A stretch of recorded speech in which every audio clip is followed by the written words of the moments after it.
तो आज हमारे साथ हैं लक्की प्रजापत राजस्थान से जो है ऑल राजस्थान रैंक वन लगभग 48 नंबर इस बच्चे ने लिए हैं। यहाँ आ जाओ सर। और ये सबसे बड़ी बात है कि हमें भी नहीं पता कि ये जहां हम हैं वहां से सिर्फ 1 किलोमीटर दूर ये बच्चा रहता है। और ये भी हमें अभी पता चला है, तो मुंह मीठा करवाते हैं थोड़ा सा। और फिर कुछ अच्छी बेहतरीन बातें हम करेंगे कि क्या इंस्पायरिंग स्टोरी रही, जो है क्या जर्नी रही। और कोशिश मैं यही करूंगा कि मैं बहुत कम बोलूं और इन्हीं के मुंह से सुने कि क्या जो है चैलेंज रहे लाइफ में, क्या प्रिपरेशन में स्ट्रगल्स जो है इन्होंने फेस करे, फेज टू के अंदर किस हिसाब से जो है इन्होंने चीजों को प्लान किया, तैयार किया, फेलियर भी जो आए उनको कैसे मैनेज किया, उन सभी चीजों के ऊपर बात करेंगे। सर, हमारे 2 वीडियो रिकॉर्ड हो रहे हैं, तो आप हमारे इस कैमरे में भी आ जाइए। ये हैं लक्की के पिताजी, और ये भी बहुत मेहनती व्यक्ति हैं। इनसे हमने काफी देर तक बात करी और बहुत अच्छा लगा बातें करके। तो पहले तो आप दोनों का ही सर वेलकम है, दोनों का स्वागत है कि आप हमारे स्टूडियो में आए, हमें भी अच्छा लगा। से ही बहुत सारे बच्चे हम उम्मीद करते हैं कि हमारे पास आए। और सबसे पहले आपको मालार्पण, क्योंकि आप ही की मेहनत की वजह से आज ये बच्चा इस मुकाम पर है। क्योंकि बच्चों जब मेहनत करते हैं तो पीछे सपोर्ट किसका है और कितना बड़ा है वो बहुत मैटर करता है। कि मैं एक बार तैयारी करता हूँ, फेल अगर हो गया हूँ, तो फिर बाद में दोबारा खड़ा होने की हिम्मत है कि नहीं है, वो मेरे बैक सपोर्ट कितना है उस पर डिपेंड करती है। तो जो माता पिता हैं उनका एक बहुत बड़ा रोल होता है आपके जीवन में, आपको आगे बढ़ाने में। और आपने वास्तव में बखूबी ये काम किया है, बहुत अच्छा जो है वो आपने करके दिखाया है। और फिर हम एक इंस्पायरिंग सी स्टोरी के ऊपर बात करेंगे कि इतने जो है आगे ये बच्चा कैसे पहुंचा। राजस्थान का शेर है वैसे तो। और क्या बात है। तो इस वीडियो में सबसे पहले तो आ, सर से बात करेंगे पहले, क्योंकि पिताजी से एक बार देखते हैं कि ये एकेडमिक्स में क्लास 10th 12th में 11th में कैसा था, पढ़ाई में कैसा था, व्यवहार में कैसा था, शरारती था क्या, और किस हिसाब से इसकी जीवन शैली रही, किस हिसाब से इसने पढ़ाई तैयारी करी। थोड़ा सा आप इसके बारे में बताइए। तो अच्छा, मैं एक बार बात बता दूं, सर थोड़ा सा लोकल भाषा में एक्सेंट में थोड़ा बोलने में कंफर्टेबल है। हमने बहुत देर बात करी, बहुत मजा आया। सर आप अपनी भाषा में बोलिए, कोई दिक्कत नहीं है, बच्चे सब समझ जाएंगे, है ना, अपने ही बच्चे हैं सब, कोई दिक्कत नहीं। मैं शुरू में पहले तो इसको प्राइवेट पढ़ाया। मारवाड़ी में बोलो सर। मारवाड़ी मेरे को। बोलो ना सर, कोई दिक्कत नहीं हाँ, है। और फिर मैं इसको सरकारी स्कूल में पढ़ाया अच्छा। और अच्छा पढ़ा है, वहाँ पर अच्छा रिजल्ट रहा हम्म। और 12वीं तक वहाँ पढ़ा। और फिर उसके बाद में इसको अकेडमी में अपने एयरफोर्स की तैयारी में छोड़ा, वरना। अच्छा, 12th क्लास तक इन्होंने गवर्नमेंट स्कूल हाँ से तैयारी हाँ, करी है। Government school. बहुत बड़ी बात है ये। और उसके बाद में फिर इसकी मतलब तैयारियाँ करवाने लग गया। और जैसे इसको बाहर छोड़ा अकेडमी में, पर वहाँ पर कुछ भी मुझे को तो इंटरेस्ट नहीं आया। अच्छा, मजा नहीं हाँ, आया। मजे नए पैसे भी, मेरे पैसे के लिए तो मैं पीछे मुड़ के देखता ही नहीं था, पैसे फुल खर्च करता था। ठीक है। फिर वहां से आने के बाद में आप ऑनलाइन की क्लास चली तो मेरे को तो वो ही पसंद आई आपकी ऑनलाइन। अच्छा अच्छा। मतलब उसमें मेरे को इंटरेस्ट भी आया। मतलब पढ़ाई, मेरे को पैसों की परवाह नहीं, बल्कि आदमी लाइन से पढ़ रहा था ना, तो हम्म। वही अच्छा लग रहा था। ठीक है, तो पहले हाँ आपने कुछ टाइम के लिए एकेडमिक में डाला, हाँ। एकेडमी में डाला, और वहां आपने अच्छी खासी फीस भी दी, और फीस भी उसके दी, बाद पर मेरे को तो वहाँ पैसे दिया ना, वो भी मेरे तो दुखते ही रहे बस। असंतुष्ट रहे, हाँ मतलब आप, है ना, साल भर हाँ, इस बच्चे ने साल भर वहां पढ़ाई खराब कर करी। दिया उसने। उसके बाद ऑनलाइन में ऑनलाइन आए। में आया ना, तो मैं पैसे भी फुल खर्च किया। हम्म। मतलब जो भी दिलाना था इसको वो हर चीज दिलवाई। हम्म। मतलब हर चीज दिलवाई इसको। तो मेरे वो पैसे का मतलब इंटरेस्ट आ गया है मेरे को। अच्छा। मतलब ऑनलाइन में इंटरेस्ट आया, मतलब और भी किसी को कहता हूँ मुझे ऑनलाइन ही पढ़ लेना चाहिए। चलो, ये बहुत अच्छी बात है उन हाँ लोगों के लिए, हाँ, खासकर से जो ये मैं तो कहते यही हैं कि सोचता हूँ सबको ऑनलाइन ही पढ़ना चाहिए। ऑनलाइन में ये बोलते हाँ हैं कि सिलेक्शन नहीं होते।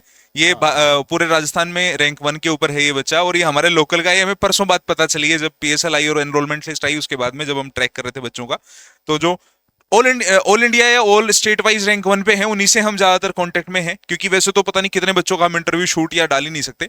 तो कोशिश हम ये कर रहे हैं कि टॉपर्स की स्टोरी आप तक लेकर के आई जा सके, कि उन्होंने क्या अपने जीवन में जो है चैलेंजेस फेस करे, कैसे वो आगे बढ़े, चीजों को कैसे वो लेकर के आए।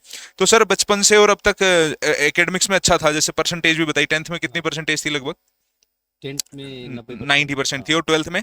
और 80, तो 80। ओवरऑल एकेडमिक्स में बच्चा हाँ, अच्छा था। हिंदी मीडियम से था, इंग्लिश मीडियम से? हिंदी मीडियम। हिंदी मीडियम से था, फिर भी जीडी के अंदर एक बार तो फेल हुआ, लेकिन दूसरी बार में फोड़ा, बहुत अच्छा फोड़ा। वो स्टोरी में आगे अपन बात करेंगे। और उसके बाद में व्यवहार में कैसा था? व्यवहार में तो अच्छा था बदमाश नहीं था ना। क्या? चलो। इससे छोटा वाला बदमाश रहता है हमारा। अच्छा, इससे छोटे वाला बदमाश है। और चलो। जो भी मेरे को कोई पूछता है तो कह कहाँ से तैयारी की, मैंने तो ऑनलाइन की, क्योंकि ऑनलाइन में भी इतना होता है, इतना ही होता है, मेरे को तो वही पसंद आई। चलो बहुत अच्छी बात है ये। तो अब थोड़ा सा लक्की से बात कर लेते हैं कि प्रिपरेशन कैसे करी, कि क्या स्ट्रेटजीज रही। लक्की, बताओ सबसे पहले कैसे शुरुआत कहाँ से हुई एकेडमिक्स की, उसके बाद में 10th 12th में क्या चैलेंज आए, कब लगा कि एयरफोर्स ज्वाइन करनी चाहिए, इंस्पिरेशन कहाँ से मिला।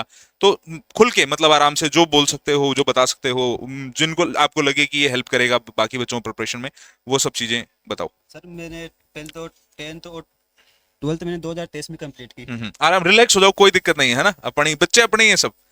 इसके हाँ, बाद सर मैंने मतलब पहले इधर तो देख। मैं बायोलॉजी बैकग्राउंड से था ना, तो हम्म इसलिए मैंने नर्सिंग की ट्राई किया था, हम्म पर मुझे कोई अच्छी कॉलेज नहीं मिली। तो सर मैंने ऐसे ही मतलब किसी दोस्त ने बताया कि एयरफोर्स का फार्म भर दे दूँ। हम्म मैंने फॉर्म लगाया, फिर एग्ज़ाम के लिए सर ऐसे ही मतलब यूट्यूब पे फर्स्ट टाइम तो सर ऐसे ही कोर्स कंप्लीट किया, मतलब एक हम्म चैप्टर किधर से किया, एक चैप्टर किधर से। पर एक दिन मुझे सर आपकी रीजनिंग की क्लास मिली, तो मैं आपके चैनल पे गया ना, तो वहाँ प्ले लिस्ट खोला ना, प्रॉपर प्ले लिस्ट बनी हुई थी, मतलब हम्म रीजनिंग की अलग, मैथ की अलग, इंग्लिश की अलग, जीके की अलग। हम्म तो मैंने वहाँ से आपका एक बार पूरा यूट्यूब से कंप्लीट किया। हम्म पर फर्स्ट टाइम और सेकंड टाइम में डिफेंस में था ना, तो इसलिए प्रॉपर क्लास नहीं ले पाया मैं, और हर बार 1 नंबर या 0.25 नंबर से रह गया मैं। फिर वहाँ से डिफेंस छोड़ने के बाद जब मैं घर पे आया ना, तब मैंने साहस बेच खरीदा, एक 2026 वाला। हम्म। उसमें प्रॉपर पेपर मतलब बेच खरीदा, दोनों लाइव एंड नोट्स में दोनों आप खरीदा। बिल्कुल रिलैक्स होके बात करो, जैसे अपन नीचे बैठ के बात कर रहे थे ना, ऐसे घबराओ मत, बच्चे हैं, और अपन अभी तो बच्चे हैं भी नहीं, अभी तो रिकॉर्ड हो रहा है वीडियो, है ना। मेरी तरफ देख लो अगर ज्यादा दिक्कत है तो। आप तो यार जीडी क्लियर किया आपने, है 12-15 बच्चों के सामने से इंग्लिश में बात करी, तो कॉन्फिडेंस के साथ थोड़ा सा।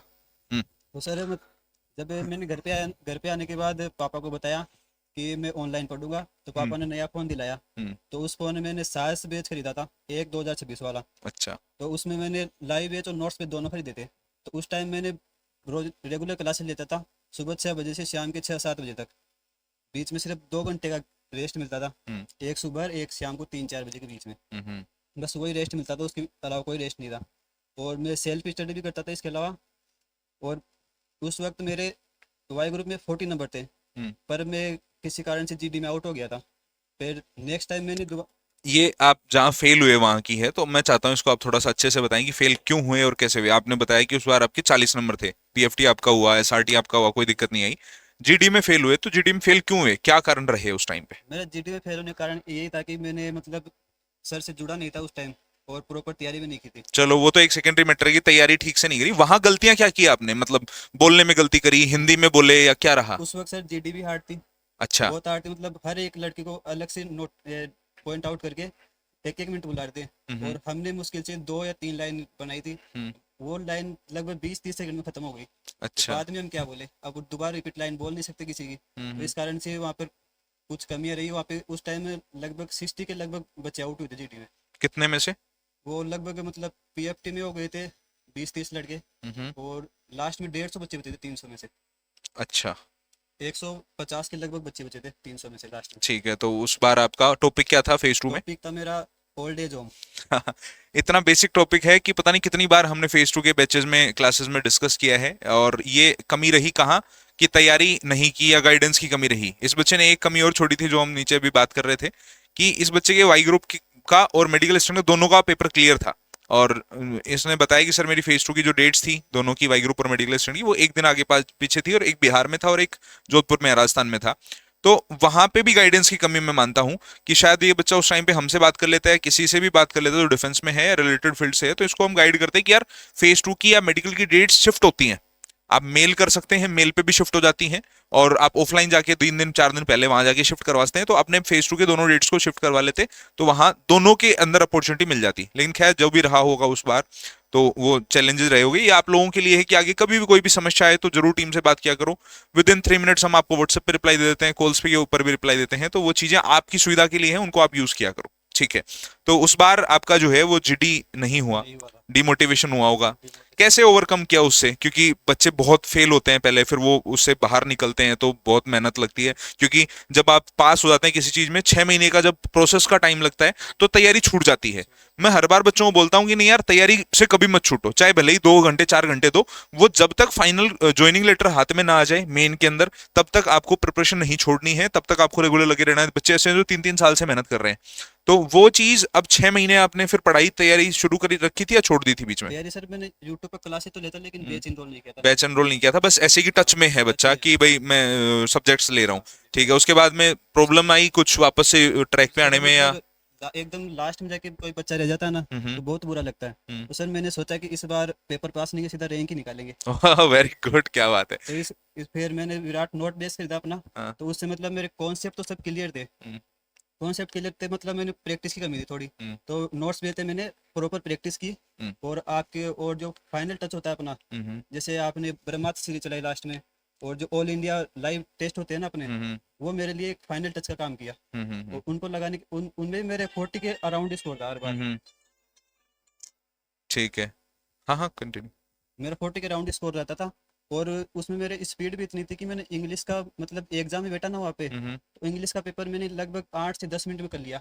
क्या बात है, ये अच्छी बात है, क्योंकि पेपर में टाइम ऑप्टिमाइजेशन बहुत एक इंपॉर्टेंट रोल प्ले करती है। कि आप बच्चों में कई बार बोलता हूँ, खासकर से रागा में, कि क्वेश्चन तो आ जाएंगे, ऐसा लगेगा ये भी आता है ये भी आता है ये भी आता है, लेकिन वो टाइम मैनेज नहीं हो पाएगा। उसके लिए रेगुलर बेसिस पर प्रैक्टिस करो, लाइव टेस्ट लगाओ, मॉक टेस्ट लगाओ, ये चीजें। और जैसे इस बच्चे ने बोला भी अभी कि सर मेरे जो है वो 40 नंबर लगभग बनते थे आपके पेपर में, और यहाँ मैं कट ऑफ में दिखाना चाहूंगा, इस बच्चे ने लगभग 43 नंबर का स्कोर ही गेन किया है। मतलब वो जो स्कोर जो यहाँ रेगुलर बेसिस पे गेन करता था, वही सेम स्कोर इसने जो है पेपर में गेन किया। तो ये इस बात का सबूत है कि हाँ यार, जो तैयारी तुम यहाँ कर रहे हो वही लेवल आपको एग्जाम में मिलेगा, और उसी लेवल की जो है यहाँ फोड़ रहे हो उतना ही वहां फोड़ पाओगे। ठीक है, उसके बाद? उसके बाद सर रागा का पेपर खुलता है ना, रागा का पेपर भी मैंने लगभग 15 से 17 मिनट में कर लिया था। हम्म। मैंने अपनी तरफ से 5 से 7 मिनट बचा ली। हम्म। तो उस 5 से 7 मिनट में मैंने मतलब दोबारा मतलब चेक के लिए कोई पर्सन छूटा तो नहीं। हम्म। हर बार मैं क्या गलती करता था कि मतलब जो मुझे नहीं आते थे ना, मैं वो भी कर आता था। और इसकी वजह से मैं 1 नंबर 0.25 नंबर से इनसे रह जाता था मैं। हम्म। और इस बार मैंने सर, मुझे इंग्लिश में 2% नहीं है वो छोड़ दिए मैंने। और रागा में भी 2% नहीं है जीके के, वो भी छोड़ दिए। ठीक है। उसकी वजह से सर मेरा स्कोर 40+ रहा। ठीक है, तो ये बेसिकली एक पेपर में कई बार बच्चों में बोलता हूँ कि पेपर में क्या करना है उससे ज्यादा ये पता होना चाहिए कि क्या नहीं करना क्या है। नहीं करना। क्वेश्चन आप कर रहे हो, आपको लग रहा है कि ये 4 मिनट खा जाएगा, इस 4 मिनट के सवाल को लेकर के मैं क्यों बैठूं, मैं पिछ दूसरे 4 सवाल करता हूँ, 1 1 मिनट के एवरेज निकालने वाले या 40 40 सेकंड के अंदर करने वाले 4 से 5 क्वेश्चन करूंगा, तो यहाँ 1 नंबर आएगा, वहां 5 नंबर आएगा, इसको अगर जरूरत पड़ी तो छोड़ भी सकता हूँ मैं। तो वो एक स्ट्रेटेजी वास्तव में काफी हेल्पफुल होती है, और डेली जब क्लास में उस चीज को फॉलो करते हैं हम, तो वो आउटकम अच्छा निकल करके हाँ, आता है। ये तो सर आप लाइव टेस्ट लगते हैं ना अपने, हम्म। उसमें पता चला कि मतलब ट्यूशन छोड़े भी जाते हैं। हम्म। मैं हर बार क्या ट्यूशन पूरे कर जाता था और मेरे माइनस मार्किंग हो जाती थी। हम्म। इससे मेरे 1 नंबर का भी 2.5 नंबर से रह गया 2 बार। ओके। और इस बार मैंने ट्यूशन छोड़ दी, मतलब जो नहीं आया। और हम्म। उसकी वजह से मेरा स्कोर 40+ रही है। ठीक है, तो जब आप वापस से लाइन पर आए तो आपने अच्छा बाउंस बैक किया और 40 नंबर ऊपर स्कोर किया। ठीक है, उसके बाद में जब आप पास हुए तो आपने फिर फेज 2 की तैयारी की सोची होगी। फेस टू की तो तैयारी। कैसे रनिंग करी, क्या किसी गाइडेंस में करी, कहीं ऑफलाइन ज्वाइन किया, कहीं ऑनलाइन किया, एक बार प्रॉपर ट्रांसपेरेंसी के रनिंग तो साथ सर में मैं सारी यही आपके सामने दौड़ता था। अच्छा, यही यही रनिंग पे आते थे तुम्हें? जो हमने रोड तक। चलो, बहुत अच्छी बात है। ये मैंने जैसा वीडियो में पहले बताया, बच्चा हमारे यहाँ लोकल का ही है, और ये बात हमें 3 दिन पहले पता चली है। इसको भी पहले नहीं पता थी कि हम लोग यहीं से ऑपरेट करते हैं, जहाँ अभी लोकल में है। चलो फिर कैसे रनिंग, क्या टाइमिंग्स रहे शुरुआत में, कुछ रहे क्या टाइमिंग्स? क्योंकि फिजिकल में बच्चों को काफी प्रॉब्लम्स आती हैं कि सर मेरा 9 9 10 10 मिनट आ रहा है। तो आपका शुरू में क्या टाइमिंग्स रहे, बाद में आपने कैसे इंप्रूव किया? मेरी सर रनिंग पे टाइमिंग तो शुरू में 6 साढ़े 6 के लगभग ही रहती थी। अच्छा। मैं तो सिर्फ ऐसे वार्म अप के लिए दौड़ता था रोज सुबह। हम्म। मतलब सब सुबह उठना है, दौड़ना है, फिक्स है अपना। हम्म। मैं 5 किलोमीटर, 2 किलोमीटर जाने का, 2 किलोमीटर आने का, हम्म। ये दौड़ना तो बस दौड़ना ही है। इससे क्या ठीक सर है। एक रूटीन बना रहता है अपना। तो बस वहीं पे भी टाइमिंग जब दौड़ा ना मैं, तो हम्म। पहले तो मैं ग्राउंड देखा हुआ था ही। और वहाँ पर दौड़ा ना, मुझे पता है। कौन से एएससी में था आपका फेज 2? 5 ASC जोधपुर में। जोधपुर में था, ठीक है। मैं पहले एक बार तो जाके आया था वहाँ पे, मुझे पता है ग्राउंड कैसा क्या है, किधर हम्म। से घूमना है, कहाँ पर स्पीड करनी है। तो हम्म। उसके हिसाब से मैंने ग्राउंड ऐसे करके थोड़ा घुमा होता है, फिर उसके बाद 100 मीटर का स्प्रिंट होता है। हम्म। वहाँ पे जाने में स्प्रिंट खींचा तो मैंने 6 मिनट में कर ली थी वहाँ पे। अच्छा। वहाँ पे वो जब लड़के निकलते हैं ना, वहाँ पे वो टाइमर लगा होता है उनके पास, वो बोलते हैं हम्म। 6 minute, 6 minute 10 second, 6 minute 15 second, ऐसे बोलते हैं वो। हम्म। जब मैं क्रॉस किया ना, मेरे 6 मिनट था वहाँ पे। ओके। तो ये आपका फिजिकल रहा और बहुत आसान रहा। बहुत शुरू में आपका डॉक्यूमेंटेशन हुआ होगा, सुबह कितने बजे? 5:30 बजे के आसपास पाँच रिपोर्टिंग हाँ होगी? 5 बजे होगी थी। 5 बजे रिपोर्टिंग थी आपकी, आपको चेस्ट नंबर मिले होंगे, आपको जो है डॉक्यूमेंटेशन हुआ होगा, फिर आपका फिजिकल हुआ। कितने कितने लोगों के ग्रुप में भगाया हमारे फिजिकल में? सर 2 ग्रुप बने थे। एक तो बना था 123 का और एक बना था 124 का। हम्म। 2 ग्रुप बने थे बस। 2 ठीक ग्रुप है। में पूरों को रनिंग वनिंग करा दी, फिजिकल सब हो गया। तो ठीक है, उसके बाद में एक्सरसाइजेस कराई जो भी हाँ आपके एक्सरसाइज। पुशअप सिटअप्स और जो हमारे कराते ग्रुप में हैं। सर एक ही लड़का आउट होता, वो भी रनिंग में। वो क्या है रनिंग। सर, दौड़ना ही बंद कर दिया था भागता भागता। हम्म। वो एम्बुलेंस वेट के आ गया, बाद पीछे पीछे एम्बुलेंस चलती है ना, अच्छा। उसको रुका के उसमें बैठ गया, हम्म। वहीं पे फेल हो गया था वो। अच्छा, तो उसके बाद में एक्सरसाइजेज वगैरह में कोई बच्चे आउट हुए? नहीं एक्सरसाइज में मेरे ग्रुप में तो कोई नहीं हुआ। जो ठीक है। दूसरा ग्रुप था ना, उसमें 3-4 लड़के आउट हुए, ठीक है। वो भी पुशअप्स के अंदर। ठीक है, ये तो बेसिक चीजें हैं। और अगर कोई बच्चा किसी गाइडेंस में तैयारी कर रहा है तो भी अच्छी बात है, गाइडेंस में नहीं भी कर रहे हो तो भी कोई रॉकेट साइंस नहीं है, बहुत बेसिक है। 1600 मीटर 7 मिनट में लड़कों को, लड़कियों को 8 मिनट में भागना होता है। और कुछ एक्सरसाइजेज होती हैं जिनमें प्रॉपर टाइम मिलता है, 1-1 मिनट का टाइम मिलता है, सब में प्रॉपर गैप्स मिलते हैं, बहुत ज्यादा होल्डिंग वगैरह नहीं करवाते हैं। तो उसके बाद में खाना वाना दिया? खाना वाना 50 रुपये का नाश्ता दिया था। अच्छा। ठीक है, नाश्ते में क्या क्या नाश्ते में मिला? पोया था और एक चाय थी बस। चलो, चाय और पोहे मिले। रनिंग के बाद में एनर्जी लो हो जाती है तो वो रिकवर की। एसआरटी को लेके एक बहुत बच्चों का डाउट होता है कि ऐसा सर। ऐसा से जो आप कराते हो ना, हम्म। सेम वही क्वेश्चन आते, अच्छा। उससे बाहर कुछ नहीं आता। चलो, एसआरटी को लेके डाउट ये होता है कि मतलब सर हाँ। उसमें क्वेश्चन मतलब थोड़े लेंथी होते हैं, हम्म। और कुछ पर्सन के ऑप्शन लेंथी होते हैं। हम्म। बस यही यही है बस, और कुछ नहीं है। ठीक है, वो मैं सेपरेट वीडियो आपको मैं बना करके बता दूंगा, या शॉर्ट्स वगैरह के अंदर आ जाएंगे कि एसआरटी के सवाल कैसे होते हैं, और पैचेस के अंदर जो है वो आ भी जाएंगे आपको। अभी हमारा फेज 2 का बैच आ रहा है, सिर्फ और सिर्फ 599 का। और उसके अंदर एसआरटी, जीडी, स्पोकन इंग्लिश और जो है 1-to-1 जीडी इंटरेक्शन वाली क्लासेस होंगी। और बेसिकली क्या होता है, एसआरटी का पेपर में बच्चों को डर इसलिए लगता है क्योंकि एसआरटी कभी भी रिवील नहीं हुआ है आज तक कि क्या क्वेश्चन आए हैं ऑफलाइन में बच्चे को। मतलब ऑफलाइन में कहीं पे पेपर आता नहीं है। मेमोरी बेस्ड क्वेश्चन जैसे अपने पहले एयरफोर्स में आते थे, आजकल तो वो भी आंसर की आती है तो क्वेश्चन आ जाते हैं। पहले ऐसा होता था कि मेमोरी बेस्ड क्वेश्चन आते हैं, बच्चा बताता है सर ऐसा ऐसा क्वेश्चन आया था, इतना बड़ा ऑप्शन था, नेगेटिव ऑप्शन थे, कोई भी ऐसा था, ओमार ऐसे भरी हमने, ये था ये था ये था। तो उसी बेसिस के ऊपर हमने प्रॉपर क्लासेस वगैरह डिजाइन करी है। और बच्चे को डर इसीलिए लगता है कि उसने पहले कभी फेस नहीं किया हो, नया बच्चा है, फ्रेश जाके ओमार शीट भर रहा है वहां पे, कभी किसी ने ओमार शीट भरी नहीं, तो दिक्कत आती है। तो वो चीजों को अभी हमने जो है शॉर्ट आउट कर दिया। और थोड़ा अगर याद हो, क्योंकि लंबा समय हो गया, मेमोरी कई बार धुंधली हो जाती है, लेकिन फिर भी थोड़ा याद हो, एसआरटी में कितने सवाल थे? ऐसा 35 क्वेश्चन थे और 30 मिनट का टाइम था। हम्म। और जो इंस्ट्रक्शन दिए उन्होंने वो याद है कुछ की क्या बताया था? इंस्ट्रक्शन सर मतलब जो ओमार देते हैं ना, हाँ हाँ। वो खुद ही भरवाते हैं। ठीक एक है। एक आपका नाम कैपिटल लेटर में लिखना है, हाँ। पिताजी का नाम ऐसे लिखना है, हम्म। इधर रोल नंबर लिखना है, इधर हम्म। सब वो सब खुद अपने आप ही बताते हैं वो। हम्म। हमें कुछ नहीं करना होता। और जो लड़के एक्स्ट्रा करते हैं ना, वो उनको बाहर कर देते हैं। अच्छा। मतलब वो ओमार को देखते कितनी साफ सुथरी है, कोई गलती तो नहीं की इसमें। हम्म। बस उसी में होता है बस। उस पे ज्यादा वो शुरू में ध्यान दे लेते हैं, बाद में हाँ वो चेकिंग होके आती है, वो अलग है। वो अलग तो है। कितने सवाल बताया आपने? 35 क्वेश्चन, 35 30 क्वेश्चन मिनट 30 मिनट। ठीक है। इंग्लिश बाइलिंगुअल थे? हाँ बाइलिंगुअल। बाइलिंगुअल क्वेश्चन थे। हाँ ये चैलेंजेस रहते हैं बच्चों के, कई बार इसकी गलत नहीं होते कभी भी। एक तो कि सर कैसा पेपर रहता है वो तो ओबियसली सेकेंडरी वीडियो बना के बता दूंगा, लेकिन फिर भी बाइलिंगुअल पेपर होता है। नेगेटिव मार्किंग नहीं होती है, 0 नंबर किसी भी सवाल का नहीं मिलता है, 1 नंबर मिलता है। एक वीडियो शायद लॉन्ग आपको मिल ही गया होगा, उसको देखना जरूर। एक नंबर मिलता है सही का, कम सही का 0.75 मिलता है, उससे कम सही का 0.25 मिलता है। इस तरह से नंबर जो है वो मिलते हैं। ठीक है, ये आपका एसआरटी। एसआरटी में लगभग कितने बच्चे बाहर हुए होंगे? एसआरटी में सर कोई बाहर नहीं होता। सब पास? इस बार तो ठीक है। सब पास है। उसके बाद में जीडी हुआ। जीडी के अंदर कितने कितने लोगों को ग्रुप बनाए आपके? जीडी के अंदर 18-18 ग्रुप बनाए, और हम्म। कुछ ग्रुप 17-17 के भी थे, हम्म। पर हमारा वाला 16 का ही था। अच्छा, शुरुआती ग्रुप्स में थे आप या बाद वाले नहीं ग्रुप्स मेरा में? तो सेकंड लास्ट ग्रुप था, 12-13 ग्रुप बने थे। ठीक है। मेरा 11 नंबर का ग्रुप था। ठीक है। तो उसमें कैसे बिठाया, कैसे इंटरव्यू लिया, पहले इंट्रोडक्शन लिया या पहले टॉपिक पे बात किया, क्या वो रहा सिनेरियो, पूरा मतलब बताओ। सर वहाँ पे जीडी के लिए मतलब हमें पहले ले जाएगा ना, और बहुत बड़ा हॉल है वहाँ पे। हम्म। वहाँ पे जैसे ही आधा सी के अंदर मतलब चेयर लगी होती है। हाँ, स्पेयर शेप में हाँ बिठा देते चेयर हैं। लगी होती है वहाँ पे। 16 चेयर थी, हम सब जाके बैठ के अपने रोल नंबर वाइज। हम्म। फिर सामने वो अधिक बैठा रहता है अपने सीओ साहब। हम्म। तो उन्होंने पहले इंस्ट्रक्शन दी भाई, तुम्हें घबराना नहीं, आराम से बोलना है, वो हम्म। सब अपने बताते हैं। हम्म। फिर वो एक टाइमर चलाते हैं, भाई तुम इधर से स्टार्ट करो, और मैं कुछ नहीं बोलना, कि तुम अपने आप इंट्रोडक्शन देते जाओ पूरे। हम्म। तो सब ने इंट्रोडक्शन दिया, हम्म।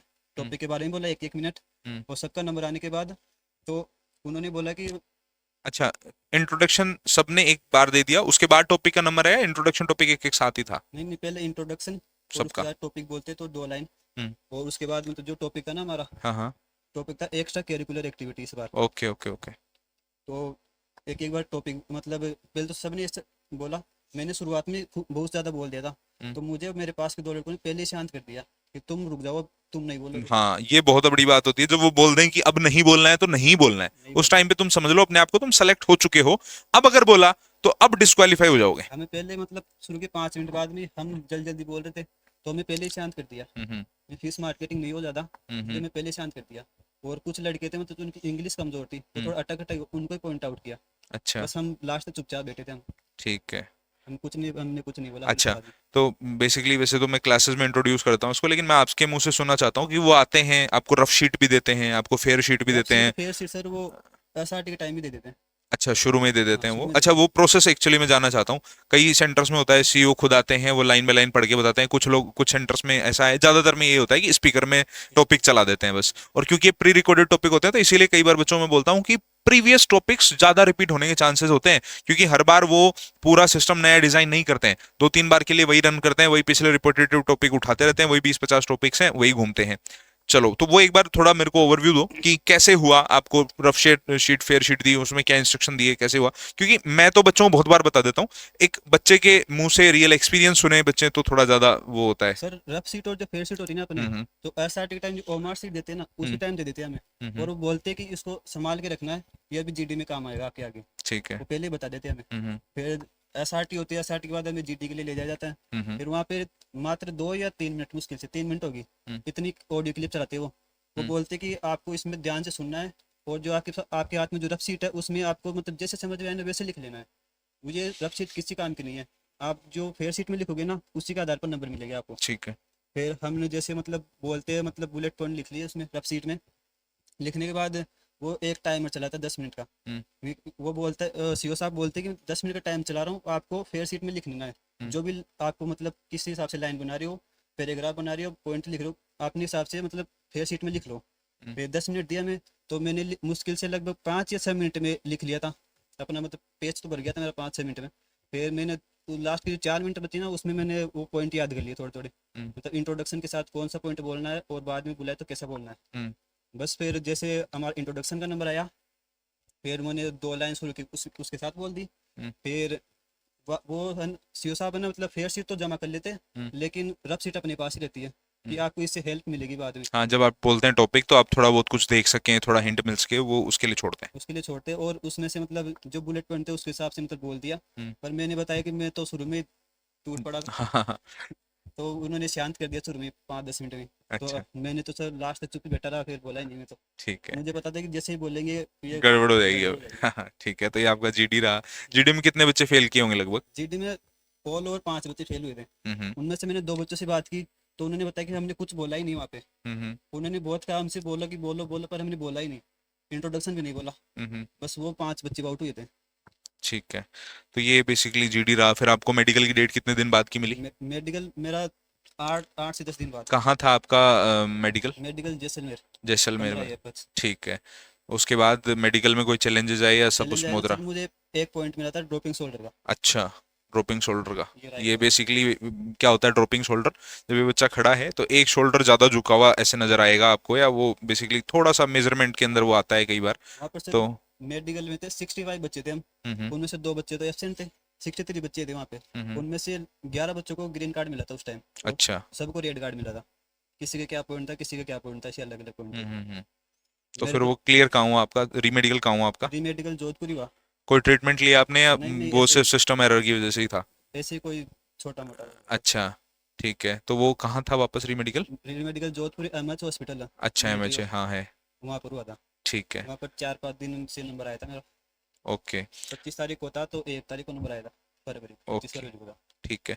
तो उसके बाद क्या रहा? उसके बाद सर वहाँ पे क्लियर हो गया, हम्म पापा को बता दिया, हम्म। पापा ने सबको बता दिया, सब खुश हो गए। चलो, ये मैं सॉरी सर, मैं आपको इतनी देर से आप भी मतलब शायद बोर ना हो जाएं खड़े हो, तो आपसे मैं थोड़ा एक्सपीरियंस जानना चाहूंगा कि सिलेक्शन, नहीं नहीं बोलो, आप अपनी अपनी भाषा में बोलो, कोई दिक्कत नहीं है सर। अपने आप जैसे ये बच्चा है ऐसे ही समझ लीजिए बाकी बच्चे हैं, और इसकी स्टोरी बाकी लोगों को इंस्पायर करेगी कि यार क्या चैलेंजेस रहे उसको और कैसे आगे बढ़ा। तो आप मारवाड़ी में बात करो, मैं चाहता हूँ आप मारवाड़ी में बात करें। और मैं भी मारवाड़ी में बोल लूँ हूँ। तो आप ये बताओ कि क्या आपका एक्सपीरियंस रहा इसको लेके, जब ये तैयारी कर रहा था, फेल हुआ तब, और बाद में जब पास हुआ तब लोगों को बताया तब, क्या रहा थोड़ा? तो खुशी तो होती है साहब, पास हो जाए। मारवाड़ी में सर। पास हो जाए तो पास हो जाए जाना, खुशी तो वैसे तो ही। खुशी तो हो ही जाए हाँ साहब। हाँ तो खुशी देखकर तो फिर तब मतलब वो कहते थे खोले नहीं समाते, हाँ तो कंट्रोल नहीं हो, हाँ, क्योंकि वो अपना बोझ हल्का हो जाता है बताने से। हाँ सही बात है। तो मैं तो सबको बता था कि मेडिकल में पास हो गया, लड्डू बांटो अपने। लेकिन सब चलो। बोलते कि नहीं अभी नहीं बांटेंगे, अभी ज्वाइनिंग ही आने दो। ठीक है। फिर मतलब मतलब मेरिट लिस्ट आ गई, वो अब बांट दो मिठाई, कहते हाँ। अभी भी नहीं बांटेंगे, कहते अब ज्वाइनिंग होने दो। मैं कि मेरे तो मिठाई बांटने की लग रही है, मैं तो बांटूंगा। Okay okay. तो मेरे तो खूब अभी भी ऐसी लग रही नहीं मिठाई बांटेंगे। सब ठीक लोग है। नहीं, मेरे को, मैं तो डीजे भी बजाना चाहता हूँ पर कि नहीं ज्वाइनिंग होने दो। मेरे को तो सब लोग तो रोक रहे हैं। ज्वाइनिंग का वेट कर रहे हो आप, और अब हाँ फाइनली ज्वाइनिंग डेट आ चुकी है, हाँ। तो अब डीजे बजाओ, मिठाई अभी भी नहीं बांटो। बजाने दे रहे मेरे को, तो नहीं जाने दो इसको, आएगा तो बजाएंगे। सब लोग यही अच्छा। रोक रहे हैं मेरे को ठीक है। तो। और कोई लाइफ एक्सपीरियंस जो आप अपने अनुभव से भी शेयर करना चाहें कि भाई ये एक बात होती है जीवन में, ऐसे मेहनत करनी चाहिए या हार नहीं माननी चाहिए, या आप क्या मैसेज देना चाहते हैं अपने मैं बिहाफ पे देखो बच्चों ये को? सोच रहा था इसको कि 21 साल का इसमें टाइम दिया मारवाड़ी गया में है। बात करूंगा सर मैं, 21 साल मारवाड़ी में बात करूंगा सर मैं। मेरे को मारवाड़ी नहीं आती। ठीक है सर। मतलब इसको 21 साल का टाइम रहता है आपके इसके अंदर, हाँ तो मैं 21 साल तक को तो अपन को छोड़ना नहीं है। ठीक है। 21 साल बाद की आगे देखे जाएगी। हम्म। 21 साल तो तू गेल पड़े हो रही इसके, सही बात है। कि फेल हो चाहे 10 बार फेल हो, चाहे एक बार फेल, 4 बार फेल हो, पता नहीं कि गेल छोड़ना को 21 साल के बाद में देखना आगे की दूसरी चीज। क्या बात है, बहुत तो बढ़िया मैं तो बात है। मतलब कि 2 बार एक एक नंबर से रियो वहाँ, मतलब फिजिकल में उसमें भी फेल हुआ। तो मैं कहता तो चीटियो रहे अपन, कोई टेंशन नहीं कोने। सही बात है। मेडिकल में 1 पॉइंट कम काटो, ट्रेन पकड़ पहले आपने तो, हाँ ट्रेन पकड़ चालू दे अपन, बार ट्रेन छूट गई तो आपने मेडिकल अटे हो जाए लो। ठीक है। वो ट्रेन पकड़ कर चाल बाद में बता दी, ट्रेन में बैठ के ट्रेन हाथ जा ली तो आप काम हो जाए लो। ठीक अब है। बाद में बता दी 1 पॉइंट भी क्लियर करना अपना, वो सही हो जाए लो, दिखी जाए नहीं आपने छोड़ने को पर 21 साल तक को तब छोड़ा तो करो। डीजे बजना ही चाहिए अब, है हाँ। ना? और अब मैं, अपन नीचे भी बात कर रहे थे, अभी भी मैं एक बार बता दूं, अब ज्वाइनिंग के लगभग 25-27 दिन इस बच्चे के बचे हैं, तो कहीं भेजना नहीं है। नहीं, नहीं, तो कहीं ये नहीं। किस तरह का हो गया, ये बांध बैठ गए ऐसा? क्या बता रहे थे आप नीचे? हाँ, कि बान बेटा बीन घर से बाहर नहीं निकालना चाहिए। ये बहुत अच्छी और बड़ी बात कह रहे हैं, ये आप लोगों के लिए बहुत हेल्पफुल है। जब तक आपका फाइनल अब ज्वाइनिंग नहीं होगी, एक बार मेडिकल और होना है आपका, उसमें बेसिकली मोटा मोटी चेक होता है कि यार कोई टूट फूट तो नहीं होगी, कोई एक्सीडेंट तो नहीं होगा, कोई मेजर चीज तो नहीं होगी है। तो सर मेरे को ये अच्छी बात बता रहे थे कि बान बैठोड़ा बिन की नया छह पियो, मतलब कि ये कहीं घर से बाहर नहीं निकल सकता, ना दोस्तों के साथ पार्टी भी जा सकता। एक सजेशन मेरा और रहेगा आप लोगों के लिए भी, उसके लिए भी, कि फिजिकल अगर आप रेगुलर करते रहेंगे तो ये हेल्प करेगा आपको मेडिकल वाले दिन भी। और और मोटरसाइकिल के लिए भी बोले थे कभी बाजार से दूध भी लेना हो तो बान बेटे मैं लिए जो दुख नहीं पाली तू तो अच्छा। बान बेटे से घर के मायने में था भी दूध में बाजार से लिया ना, तू भी कोई तू अच्छा। का भाई जरूरत को ना आप तो। चलो चलो, बहुत ही अच्छा लगा सर आपके साथ बात करके, बहुत इंस्पायरिंग स्टोरी रही, बाकी सभी लोगों के लिए भी उम्मीद करता हूँ अच्छा लगा होगा सभी को। और ये वीडियो डालने का लॉजिक सिर्फ इतना है, हम टॉपर्स की स्टोरी लेकर के आ रहे हैं। जो जैसे ये बच्चा राजस्थान से टॉप है, यूपी एमपी से बच्चियां हैं, उनसे मेरी कल बात हो रही थी वीडियो कॉल पे, और भी बच्चों के इंटरव्यूज हम लाएंगे, जिससे आप ये एक्सपीरियंस शेयर कर पाएं कि यार कहाँ नेगेटिव हम होते हैं, कहाँ हम फेल होते हैं, तो कहाँ, अब देखो इतने अच्छे हैं ये पिताजी इनके कि लगे रहे भाई, तू कोई बात नहीं 10 बार फेल हो जाएगा तो तू लगा रहे बस, है ना? तो कितना अच्छा बैकबोन सपोर्ट इनका मिला, और ये मैं बड़ी बात मानता हूँ कि पहली बार फेल होने के बाद दूसरी बार में इन्होंने 42-43 नंबर फोड़े। अच्छा, शायद टॉपर में कंफ्यूजन हो, वो मैं क्लियर कर दूं, 42-43 नंबर इसके बच्चे ये हैं। एनसीसी ए सर्टिफिकेट के 5 नंबर इस बच्चे को मिले हैं, तो ऐसे करके 48 नंबर इसके लगभग हो गए हैं, और ये ऑल राजस्थान में नंबर 1 पर है, 1 नंबर पर है। तो देख लो एनसीसी का कितना बेनिफिट जो है इसको मिल गया है। तो ये एक स्टोरी है आप लोगों के लिए, इंस्पिरेशन के लिए। और दैट्स ऑल फॉर टुडे। उम्मीद करता हूँ आज की बातें आपको अच्छी लगी होंगी, सर आपको भी मजा आया होगा हमसे बात करके, और हम भी जरूर आएंगे आपके घर पे किसी दिन, और ज्वाइनिंग पे भेजो, और बढ़िया है सब। ठीक है, thank you so much sir, hope you enjoy this session, bye.